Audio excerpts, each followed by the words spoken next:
Okay, so now that we've planned our information, tracked our deliverables, and verified the quality, it's time to complete the last and critical step, which is about exporting everything cleanly and managing a proper handover. From experience, the end of a project can feel chaotic. Everyone rushes to pull together reports, files, models, and certificates, often weeks after the work was actually done. And because the information wasn't structured properly from the beginning, handover becomes a patchwork of files, last-minute fixes, and lots of reformatting. Yep, and everyone at that point in time is running to the next project as well. At this point, it's not really a handover, it's survival mode, burning documents, overloaded inboxes, and someone calmly pretending everything's fine when the project's on fire. The result is missed handovers, missed deadlines, unhappy clients, and long closeout periods that drain project profits, and really not a very fun process. Have you had a project trying to close out for many months because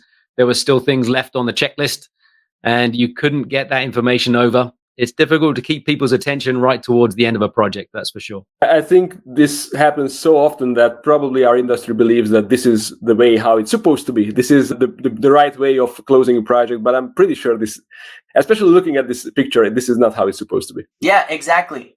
Traditional handovers usually involve scrambling to locate the latest versions of documents, manually compiling reports, and trying to retroactively organize deliverables that were never structured. And worse, teams spend a fortune on effort that could have been avoided with better planning and smarter workflows. Without early structuring, handover isn't just slow, it's risky, and important certificates, warranties, and asset data can get lost or missed entirely. How often have you seen teams rebuilding asset data after the handover just because it wasn't properly tracked during the project? It can be too often. So managing files in a modern, more proactive way, using a common data environment, a CDE, this is really the possibility. So let's take a look at what the smarter way could be, Louis. Yeah, one of the biggest gaps we see is how teams manage files. Traditionally, it's hundreds of nested folders with file names that feel like you need a degree in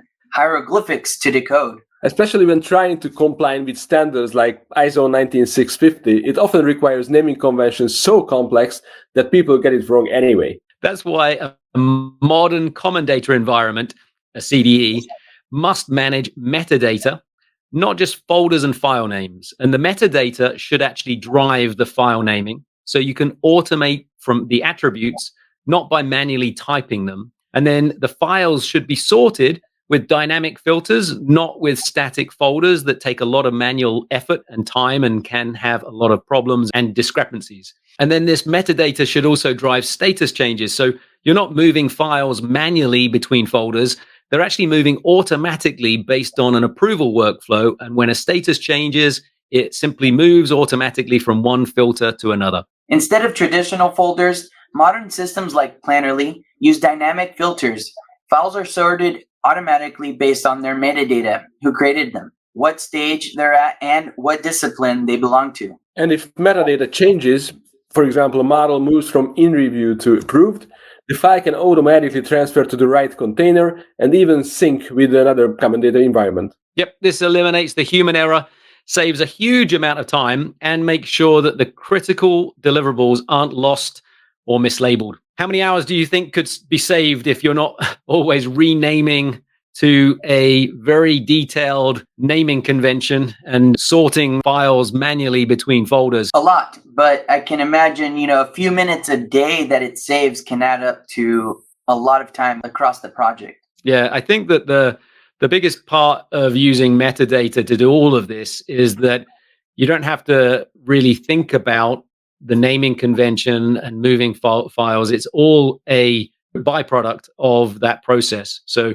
if you can focus on just the data, then everything else will sort out itself. Yeah, and with Plannerly, because everything is connected, your documents, scopes, information requirements, verification statuses, exporting becomes simple and structured. You can export project records, who approved what and when. You can export section comments, full change histories, scope progress and responsibility reports, verification results, handover packages like COBie spreadsheets, asset lists, and model deliverables. Yep. And when you're exporting this, you could filter it based on your requirements or your stage, your milestone, the folders that you're wanting to, or a team's work. And when looking at handover data, we are automatically extracting the model values, the values from every element, and being able to see these in an automatically formatted report of all of the assets that have been set up and said, these are important assets for me as an owner.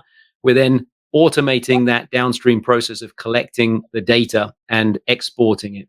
Instead of spending weeks assembling these reports, manually doing it, you generate them directly from the system, and it saves a massive amount of time and reduces the errors in that workflow. Man, how much faster would it be if it was just literally hitting the export button after obviously following the verification process, but for your model data to get into your asset management system, that would make it a lot quicker, a lot faster.